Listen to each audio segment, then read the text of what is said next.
Welcome to Bits and Bones. We have myself, Mort, Sam, Joe, and Tim will be in and out. It appears, but it's been an interesting week in gaming, there, gentlemen. It feels like we're in 2014 all over again. Yes, it certainly does.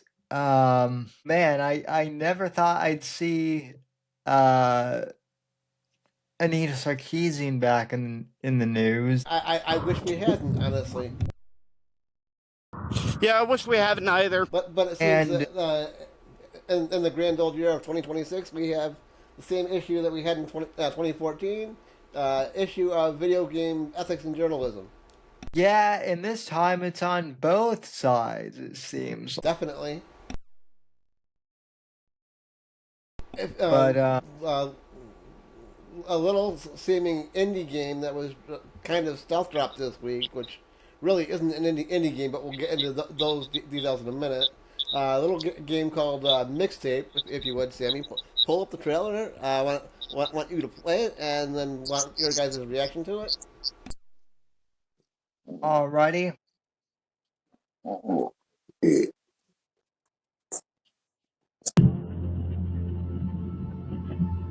Tonight, we're invited to Camille Cole's beach party.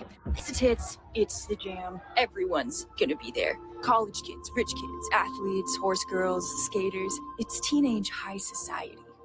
Right now, we have no booze, but we do have some leads. We'll start at my house, then on to Cassandra's, free drinks at our secret hideout, then arrive beachside at 9:45 p.m. No way. I did it last time. I look like a child. I can't hand over money with these little hands. Slater, you do it. You're the one with the mustache.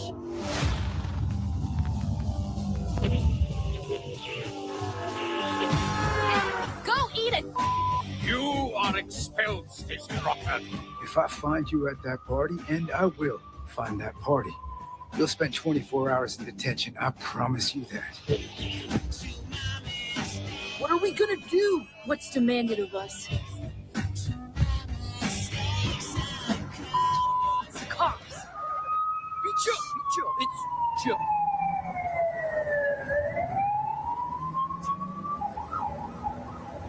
Are they gone? This year, I want to ride a flaming stallion of delinquency.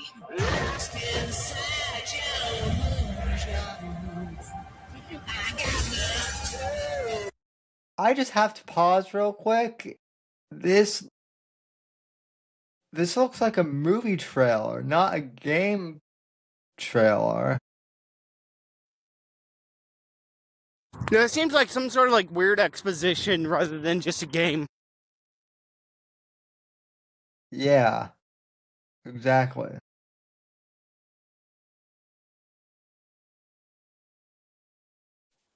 Am I, so yeah. Most of the time, I'm wondering if I'm doing what I'm supposed to be doing, you know? To have the optimal teenage experience. The teenage experience is unobtainable.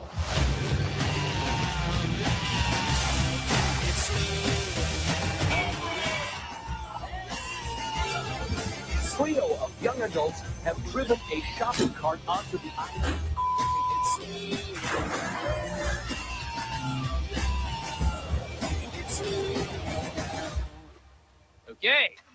Okay, something's happening. Almost. Woo! Back in business, baby. Loud sounds everything.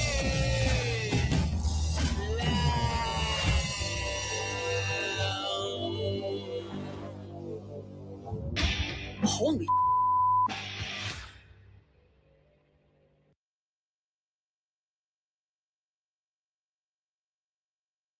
So yeah, that's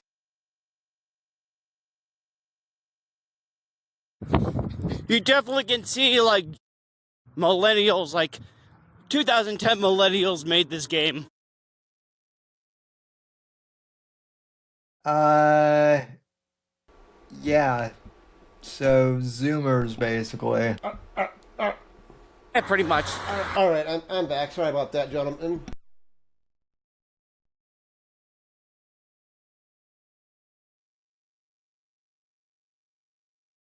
All was good, definitely sir. different.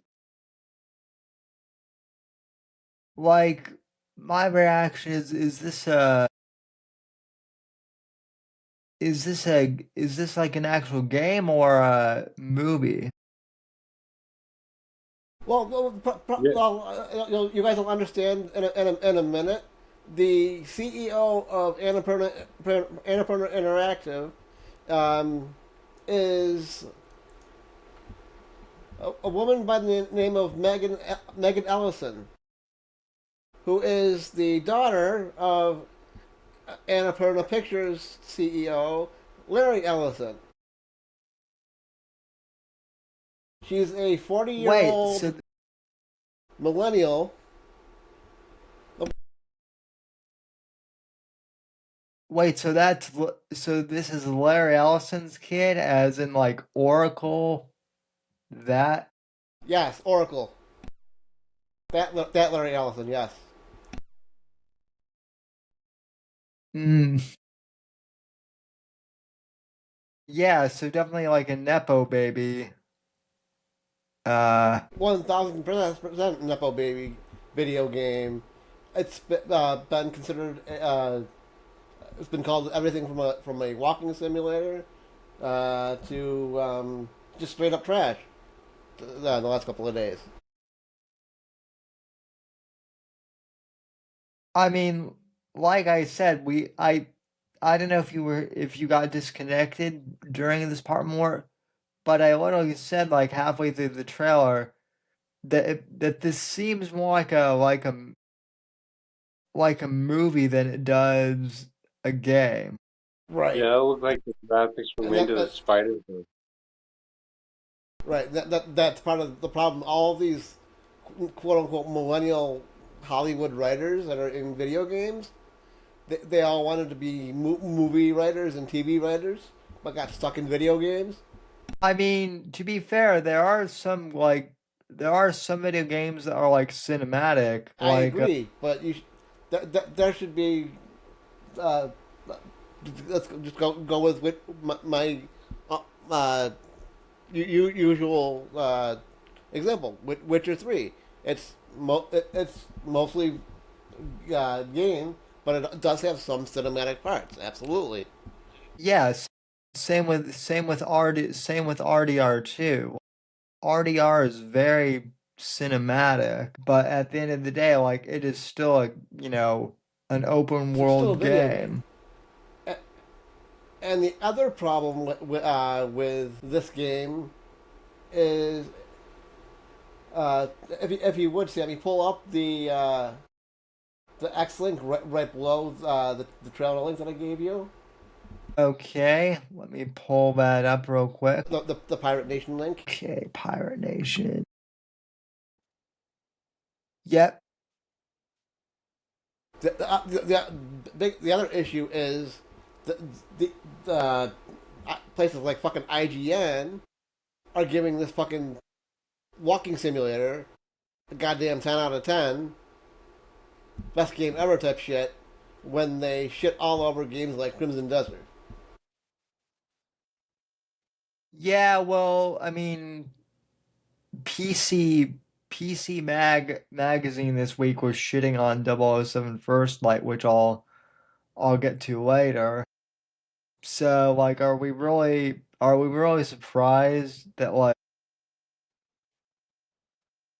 that IGN is like celebrating trash? Well, Absolutely not. I just find it funny that this game comes around the same week that Anita Sarkeesian is exposed as being a consultant in an early access game. uh, I mean, I mean, you know, I I guess Ain Awards could also be considered like a consultant on games.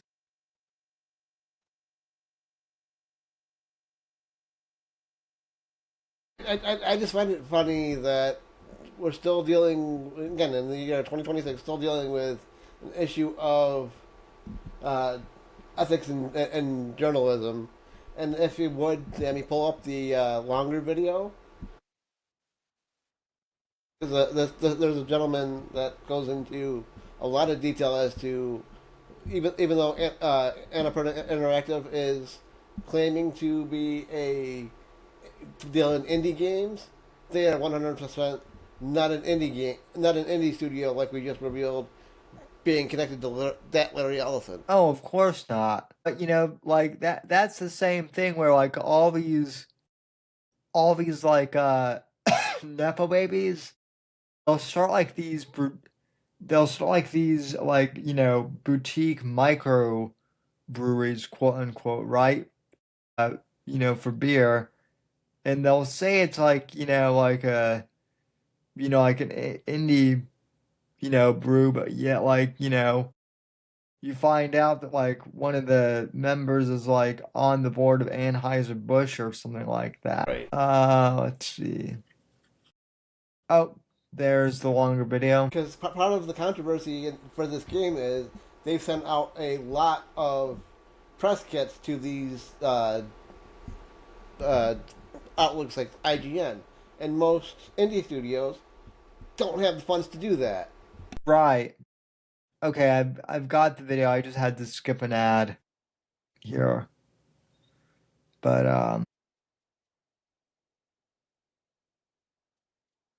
I'm just going to come out straight out of the gate and just say this. The fact that Mixtape is a game that's got a perfect 10 out of 10 from IGN is considered a masterpiece. And then you've got all these gaming, not only gaming outlets, but gaming content creators, these influencers, all saying this game is a masterpiece, a 10 out of 10. They highly recommend it. And they're pushing this above games that actually require you to learn how to play the game, pick up the controller, learn all the ins and outs and mechanics and systems and everything that's in the game. That tells me we have a problem in gaming. We've had a problem in gaming for quite a while. But the thing with this is, and I'm looking at this, and I'm seeing this as something that we definitely need to be concerned about. Because how does a quote-unquote indie game from Beethoven and Dinosaur, right? They come out of nowhere. There's no marketing, no lead up. They just drop this game. All of a sudden, they've got all these thousands upon thousands of influencer kits. How does an indie company afford that, to send out that many influencer kits? How do they afford that? On average, indie companies typically barely make even just by making the game. A lot of them can't even physically send anything out. Oh, but here's the thing.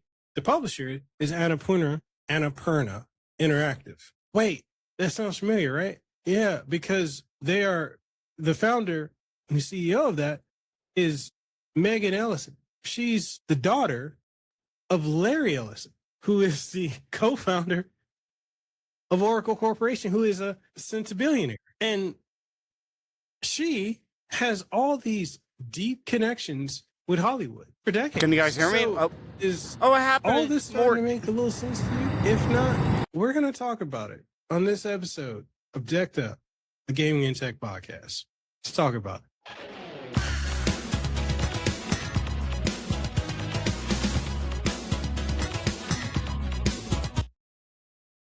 Did you want me to play this whole thing more, or?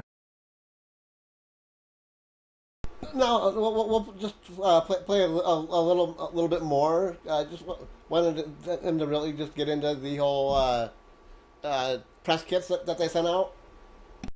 Okay, just tell me when to stop.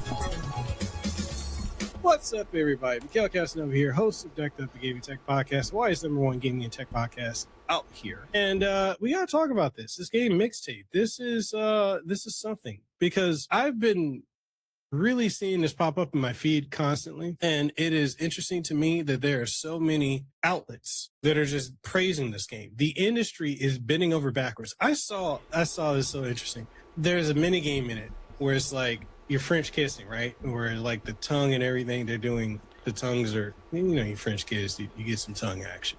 Well, they show it in X-ray where you can see it, right? And you get an achievement for constantly hitting the tongue flicking. They spent all this time making sure the saliva was accurate. And I'm seeing the industry, and when I say the industry, game studios and such, developers, praising this as artistic masterpiece. But holy hypocrisy, Backman. The industry found, and influencers and outlets found Pragmata, a game about a man having a father-daughter type of relationship with an android, to be PDF filing, some Epstein type of stuff. They found that to be suspect and uncomfortable. But this is progressive. What the fuck are we doing? Where is this industry going? I mean, we dealt with bullshit from Gamergate. Down the fucking drain. That's where it's going. All right, you can kill it there, Sammy. People like Anita. I just wanted to get him to get to the mention the tongue flicking thing and the comparison to Pragmata. Ah, gotcha. Yeah, well, I mean, games journos were mad at James Bond this week too, which we'll get. And we'll get into that in a minute. But the other thing that pisses me off is, you remember a little game about a year or so ago, by the name of Stellar Blade? Yeah, absolutely. Games journals were absolutely foaming at the fucking mouth about Stellar Blade because she was a of-age woman in sexy outfits. Yeah, I remember. Yet they're gonna fucking go gaga and give fucking Mixtape 10 out of 10s for a coming-of-age teenager walking simulator where the show... I don't remember if he showed it in his video, but one of the scenes is literally an X-ray vision of teenagers tongue kissing. Yeah, he didn't show it, but just the description was, it's bad. How the fuck do you give an adult woman game a shitty rating, but like teenager sexual shit? Nepotism and pedalwood. Yeah, I just find it that's incredibly wild. Yeah, and actually, let me see if I can find it. But because unfortunately, I was flashbanged with the tongue scene earlier, which is part of the reason why I wanted to talk about it tonight. And and then hearing about the 10 out of 10, I'm like, how the fuck is? And the other thing is claiming to be a indie studio with all of those. I'm sure Joe and Tim remember all of those bands from back in the day when we were fucking growing up. Yep. Yeah, I even remember a few of those bands. And yeah, like, that's the other thing, is no indie company would be able to get like that many big band names, like, one or two maybe, but during that trailer I'm sure we saw at least a half a dozen. For sure, yeah. And also, like, you have to think about this from Larry Ellison's perspective. Like, he, like, if I were him, I would be rolling my eyes, being like, "This is what my kid is doing with with my money, essentially." I found the tongue kiss scene. If you in the chat, Sammy, if you want to pull that up real quick. I don't know if I want to emotionally say more. Right back at you, buddy. That's a pretty cool finger. For the people listening on audio, I just flipped more off. Did you send it below the Pirate Nation thing, or? Yeah, it's the last one. The BAFTA games. Okay. Ladies and gentlemen, I want to I want to warn people. This is gross. Yeah, you might. I hope no one is eating while viewing this because this is weird.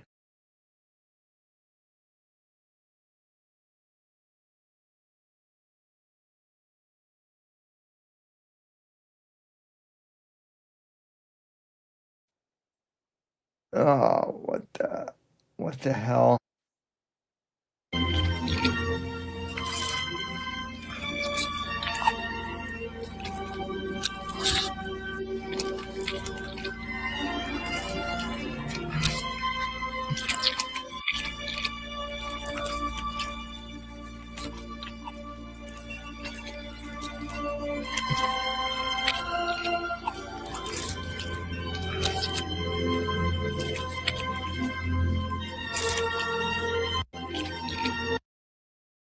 That is something.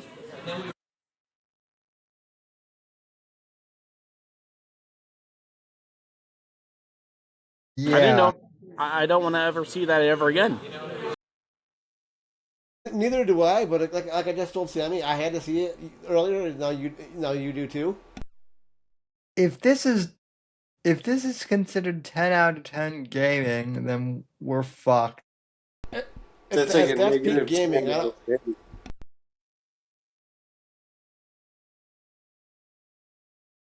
Okay, this is going to make this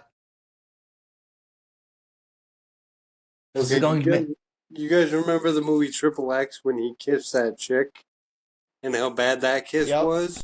Well, this is worse than that. I agree.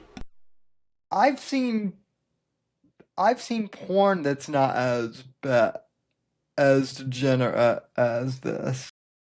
Yeah, but porn is I porn. agree. I know. This is supposed to be I fucking video know. games. I know, Joe, but that's the point. I've seen porn that's not as graphic as this even. But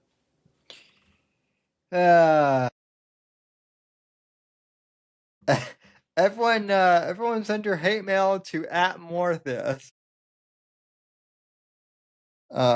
this week. At Mortheous at gmail.com. Go ahead. Probably deserve it. Well, before we get into the Anita Sarkeesian, Well, the other thing I wanted to ask is, Joe and Tim, were your '90s teenagers anything like that game trailer?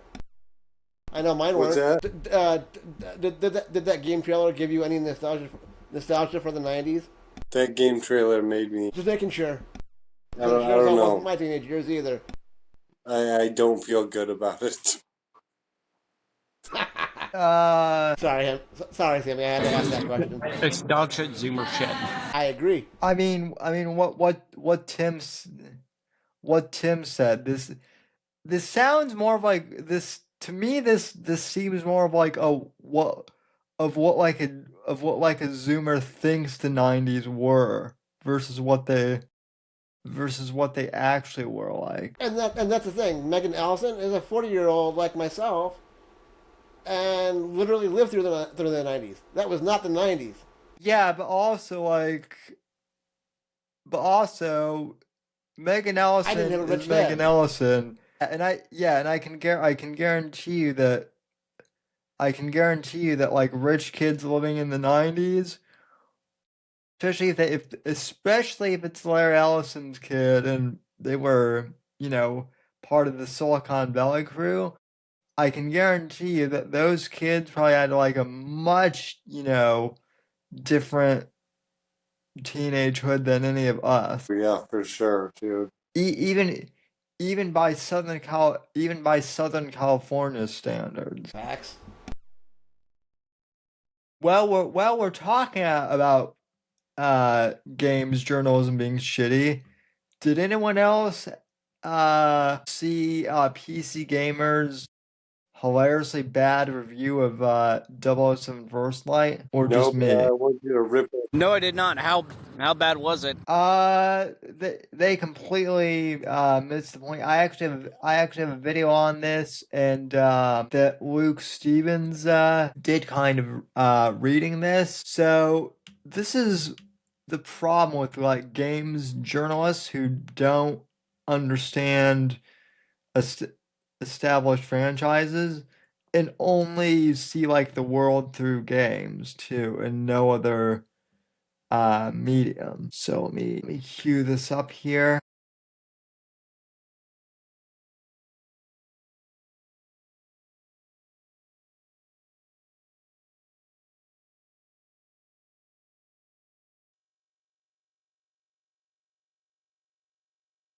for being anti 007. It's been kind of weird to watch, honestly. It's just been strange. From the preview right off the bat, they were weird about it, and then they posted this other article, which is going to be the topic for today, which is just really, really bizarre. Like, there were some of these. Our first look at 007 First Light is finally here, and oh no, I'm pretty sure this Bond was born in the year 2000. Okay. Yeah. After 3 hours, 007 First Light, IO's weaknesses are on display in a way they haven't been since Hitman Absolution. And they go through, they have all of these posts on the game. But what are we talking about today? Well, this one from the same author. So this guy who apparently went to the preview event, Joshua Wollins, maybe. I was not familiar with him. He seems to be a news writer that works with them and does a bunch of it looks like contract work or maybe freelance work, just writing random articles for them. So, I respect the hustle. But he put this article together. Hear me out. What if James Bond shouldn't be in video games? Now, setting aside the point that this is obviously like low-key rage bait. They're trying to say something outrageous to get a reaction. Okay, I'm aware of all that. Let's hear him out. It's a bold take to be like, let's just get rid of 007 in gaming. Because like 007, how about no? Like people have like the classics.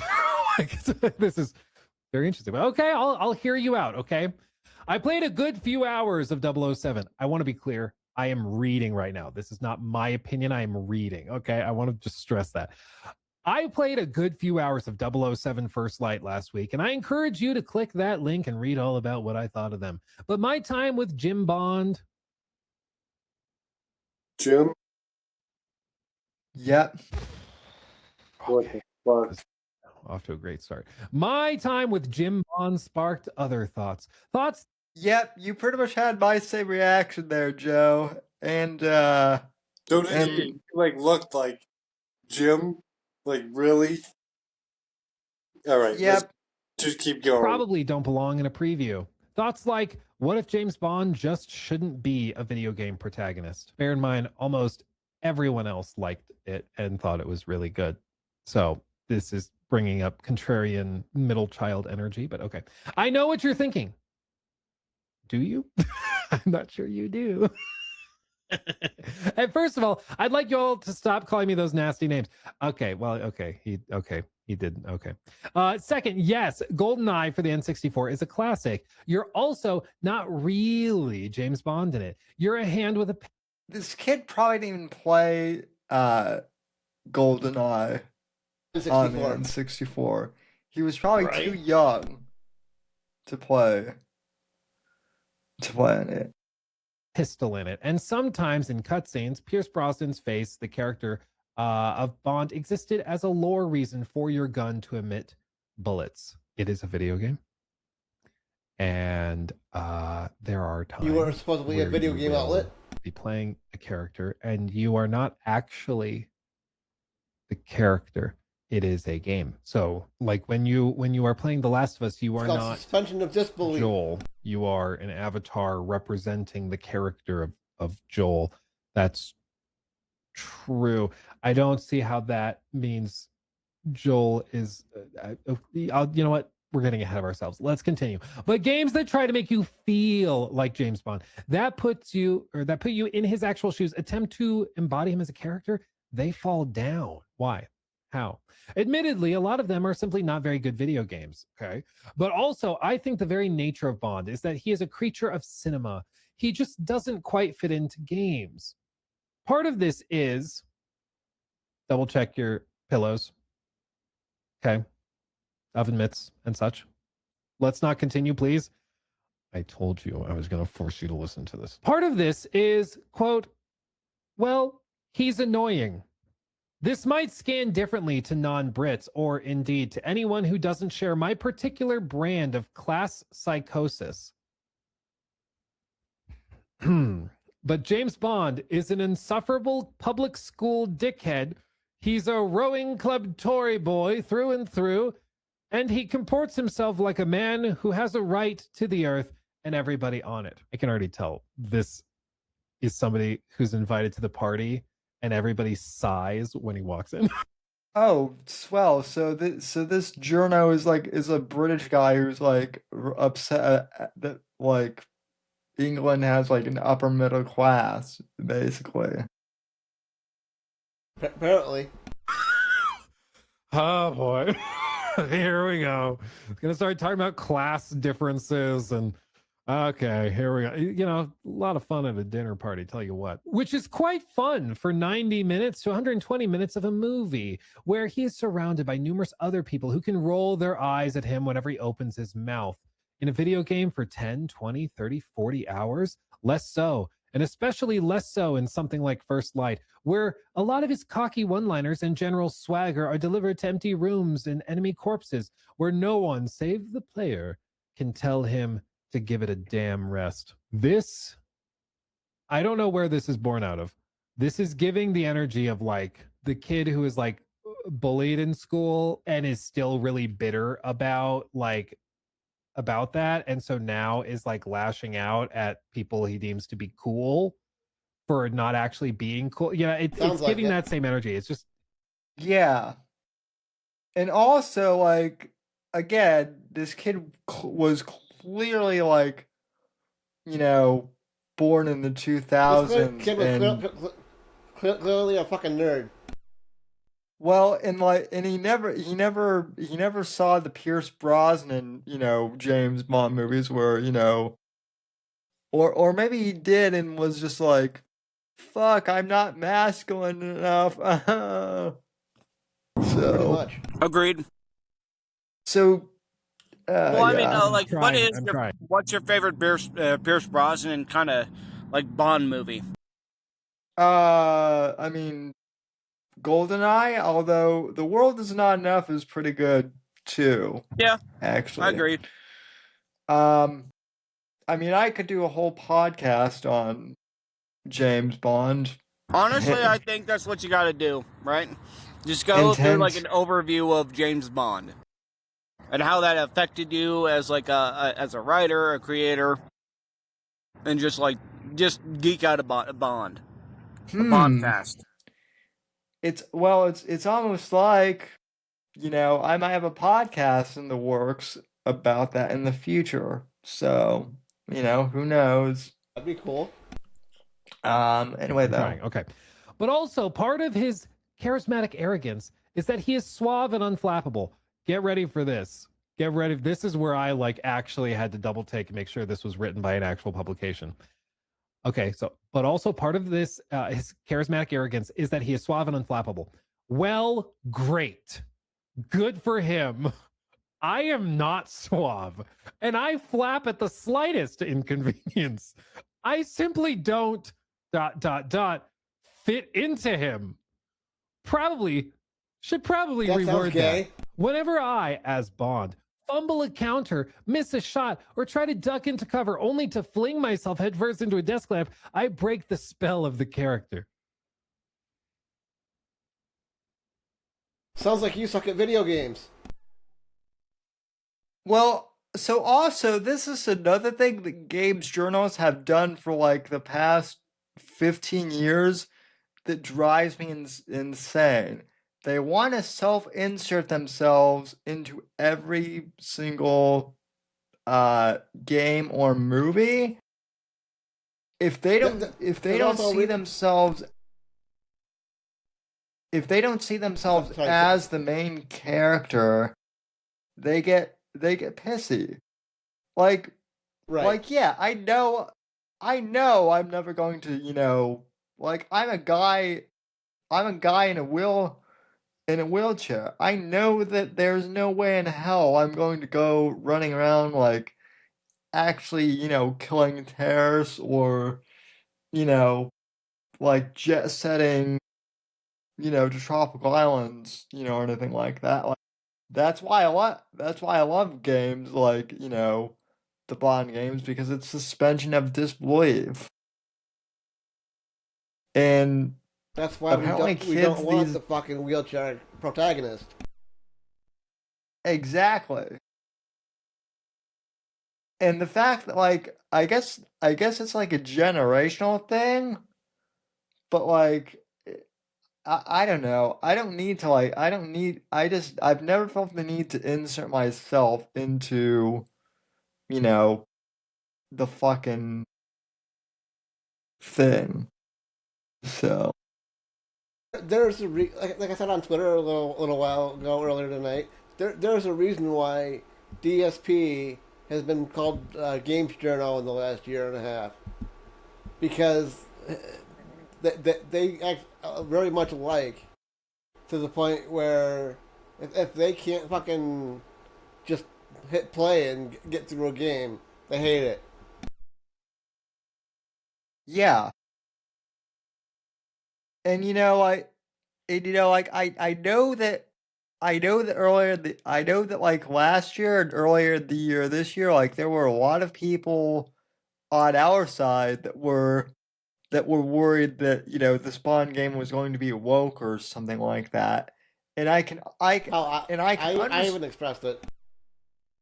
Yeah, and I can understand why people I can understand why people, might have been worried about that. Like I'll have to see in about 2 weeks once the game comes out. But based on everything I've heard from like insiders in the Bond community, like it's great. It looks pretty good. It's not woke, and it's more like, I mean, it's not exact like Pierce Brosnan, but it's like it's more like a fun Bond as opposed to the moody, brooding Craig era, which is good because I mean, as much as I love Daniel Craig, his there's a reason why his Bond was basically like a Call of Duty, Bond in the games. So.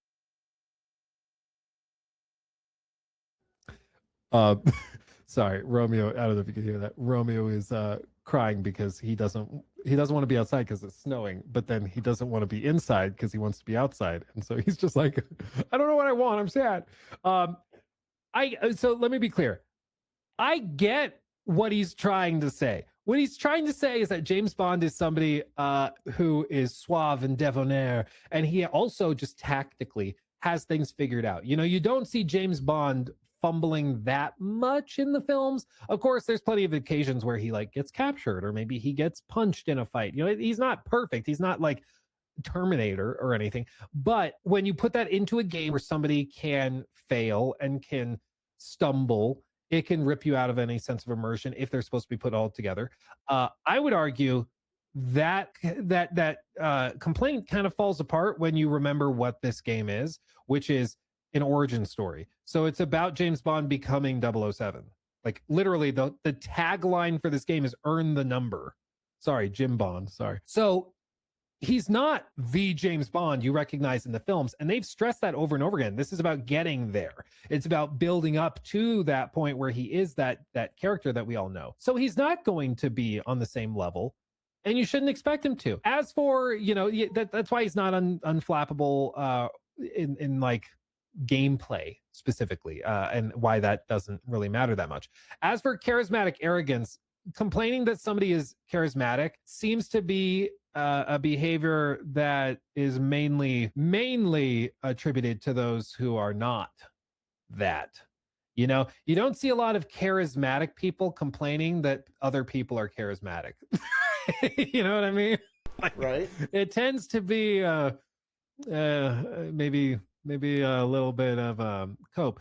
I'm not singling out First Light for this. It's just the Bond game I played most recently, and if anything, does a good job of realizing him as a character. It's just that, again, maybe that character should not be a video game character. One moment in particular in my time with First Light made me think is one moment in particular in my time with First Light made me think this. 007 is doing righteous battle with a villain. Normal thing for 007 to do. During the fight, he grabs a teacup from the sideboard and drives it hard into his opponent's face. At this point, he says something which I did not write down because I was in the middle of fighting a guy, so my recollection may be fuzzy, but I believe James Bond, 007, on His Majesty's Secret Service, said something along the lines of, "Time for tea. I posit to you is a man who will say time for tea or something close to it upon assaulting some sort of international terrorist with a cup, the kind of person in whose head you want to spend 40 hours.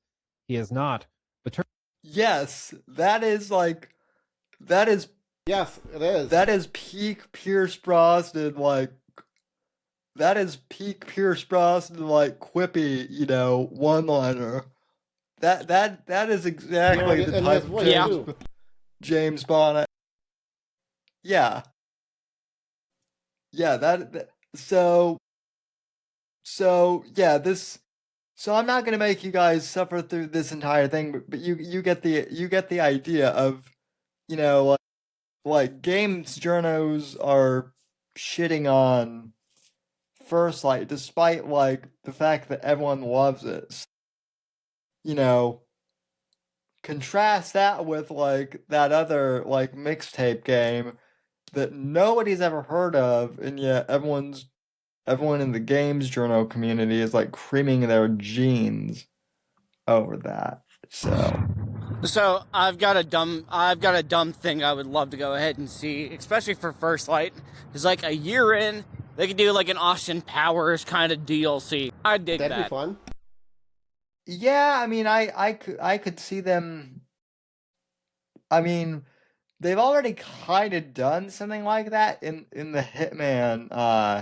I know, but game leading up to this. So I know they do, but like Hitman's are like a little bit different, where you can actually be completely serious, but also be a complete and utter clown. I just want to go ahead and see a complete and utter clown be a secret agent man, you know? No, I gotcha. So it would be funny if you could kill if Bond could kill someone in a flamingo suit like you can in the Hitman games. Be fun.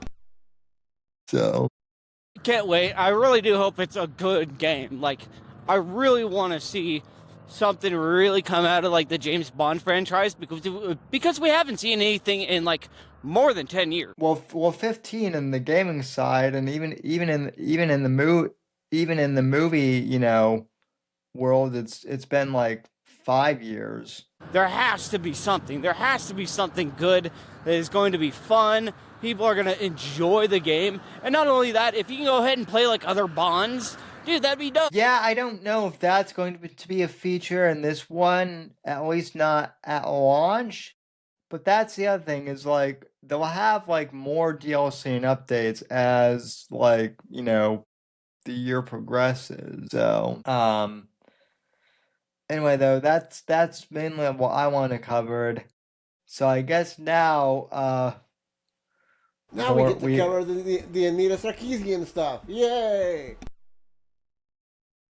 Well, first, Sammy, if you would pull up the tweet, that's the last thing in the list, just to prove to everybody that Anita Sarkeesian is a consultant in Slay the Spire 2. All right, let me. So they know we're not blowing smoke up anybody's ass. Yeah, let me screen share that. Alrighty. Everybody saying middle of the screen, consultant, third name down, Anita Sarkeesian. now that that's established, the top you've got Slay the Spire 2, and if you would, Sammy, grab the YouTube video right above it. And I saw Asmongold's take on on this controversy, and he had a really good take. So I figured we'd listen to Asmon a little bit, and he shows a lot of other material that I could have you pull up, but it's just easier to show him pulling it up. Yeah, alrighty, let me. This bitch Anita and another bitch by the name of Zoe, I'm not gonna give her last name, is the whole reason why we dealt with fucking Gamergate in 2014. And I'm imagining that this is the Zoe that I'm thinking of, right? That caused the suicide, yes. Yeah.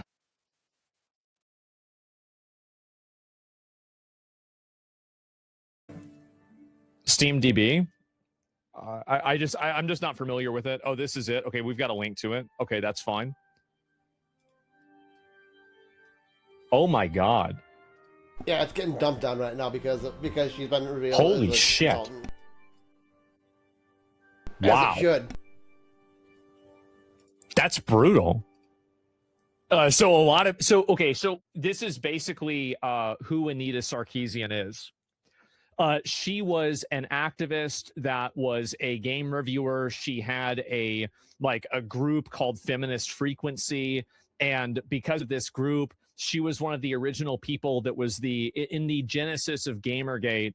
She was one of the people that was trying to, at the very beginning, push ideology into video games, try to invent things about how all video games are sexist and they need to remove any sort of depiction of women that is sexy. And basically, a lot of the things that I complain about, many of the reasons why they changed were because of people like Anita Sarkeesian. And that's basically what happened. And a lot of what she did is she made a lot of the comparisons and arguments that she made were just awful, by the way. They were factually incorrect. They didn't make any sense. They were illogical. And ultimately, people just went along with it because, basically agreeing with everything that a feminist said back then was just what you had to do. Lots of people are downplaying her impact on the gaming sphere. Yeah, she made a huge impact on the gaming sphere, and she even spoke at the UN about this. So it's not like this is some random person that came out of nowhere. The historical revisionism with Anita is so fucking wild to see. Y'all pretending like all she ever did was be a quaint Kickstarter with no one cared about. Yeah. Again, this is her at the UN. This is Time 100. This is on, I didn't even know about Stephen Colbert. This is new to me. And this is at Google. So I think that really she represents the same type of PR correct. I forgot that she spoke at the UN. That's wild. Yeah. Of course, the UN is a bunch of, dipshit, a bunch of, global homo commies too. So the upper left corner is the aforementioned Zoe. Yeah. I agree. Change and woke garbage that I think a lot of people dislike. I think a lot of people dislike it, and I hate it. I absolutely hate it.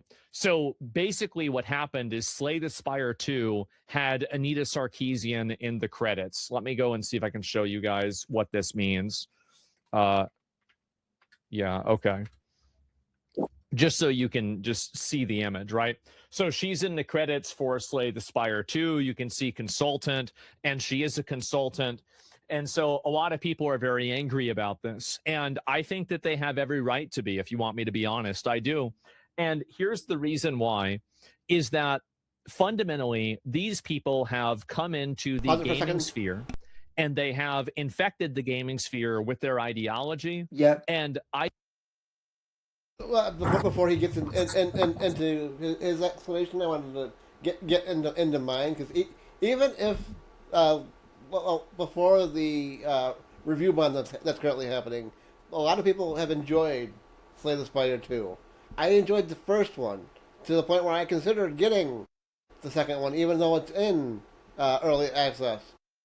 And I'm glad I hadn't now, because even though people are saying it's good, the fact that Anita had an influence on the studio is a bad sign, because we don't know what else she's said to these people that's going against the audience and going against quote unquote gamer culture. Yeah, that's just like that's just like how, Nash and I were our friend of the show, Nash and I were excited about Spider-Man 2. Right. And then we found out after the fact that Sweet Baby Inc. was, involved, and that kind of ruined that. Well, yeah, I mean, it kind of, that game was slated for Game of the Year back in 2024, whenever it came out, and Right. Yeah. Go ahead and hit play again. I know I think XQC was making fun of it. I disagree with him about this. I think that this is one of the only ways that you can express that you don't want these kinds of people in the industry. Be in the industry. Is that if you can do that whenever you rate the game down, you say the game is bad. And I think Slay the Spire 2 is Well, I would go a step further too and say that, friend of the show, Craig was was asking how does she even have a job in gaming still after all this? Because of unfortunately, a lot of gaming studios were infected with the woke because of the reaction to Gamergate in 2014. A lot of studios went so far left that they're trying to be like, fuck the gamers, fuck our actual audience. We're going to try to find a new audience, and people like her are still accepted, trying to find the quote unquote modern audience. Jeez, yeah. An amazing game, but why would you take and bring in an activist that is, really known for misrepresenting, damaging, and trying to force change into gaming that was going against very clearly the majority of what gamers wanted? Why would you do that? So Lester avoids their gaming. Yeah, exactly. Cancer of a cancer is still it's bad, no matter how small it is. Exactly. And so I think that it's very good to create as much of an unpleasant and unwelcoming environment for a person like that as possible. We need to keep more. And anybody saying that it doesn't matter, it's not a big deal, I want you to keep in mind that those people probably agree with her. So they're not telling you that because they think that. Many of the people that are telling you that so they can make you stop doing it so they can keep doing what they want. That's all it comes down to. How long was the game developed for? Could it be possible she was an early consultant and got dropped later on? Tactics, yeah, I don't think it really deny us a lot, using but the I same think tactics. Yeah. You have to fight fire with these things. Yeah, well that's how the left, figuratively speaking. Yeah, well that's how the left has always operated. Also, I thought I had a lot of tabs open, but Asmongold makes my browser look like nothing. My computer would shit if I had to do that. So at the same time, it's important to make sure that you express that you don't like having a person like that inside of the development of a product. So that's really it. It's actually insane they remotely showed interest in her. Yeah, so what kind of a company would hire somebody with such an extensive track record of being controversial and trying to force an ideology into a video game? And so by the fact of them doing that, you further enable and you normalize a person like that in the community. And I think that it's important to show collectively that we don't want that. And if you a lot of Chinese negative reviews are recent and mention her, yeah, the Chinese hate woke stuff even more than Americans do. That is true too. actually. So, did you want me to play any furthermore, or?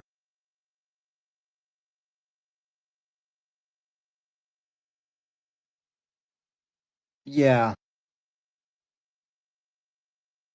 Well, because at some point he starts arguing with his chat. We don't need to see that.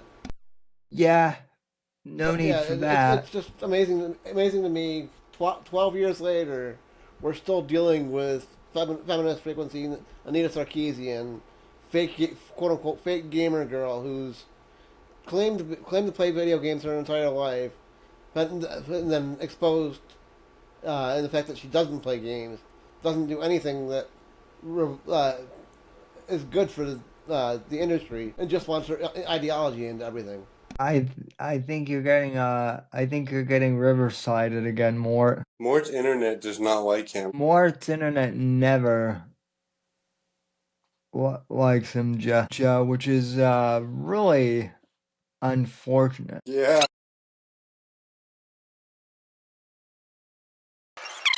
Yeah. Your internet doesn't like you either. Yeah. I never heard of this Anita Sarkeesian chick before, but I don't like her. Yeah. Yeah, no. Yeah, I mean, I heard of her back in like 2014. Like, you know, I never really paid that much attention to her. And unfortunately, that's what she's counting on, is people, quote unquote, forgetting about her, so she can sneak her way back into the industry.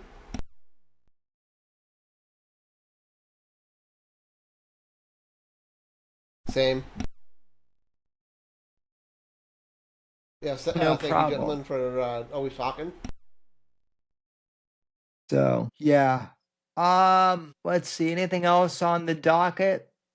So, those were the things that I had this week. It just happened to eventually mesh together pretty well, and it didn't expect Mixtape to do the thing that it did, so it meshed pretty well. Yeah, I didn't think so either. I will just say, like, I guess one final thing is regarding the whole like drama with the quartering and all of that. Like, I think it's stupid, and like that dude just should not be like flagging channels and stuff like that. So, That's got some EDM going. Tim. Yeah, Tim's connection is really sketchy, but anyway, and I thought mine was it's been sketchy. about anyway, well, it's been about an hour, so I suppose we'll wrap up.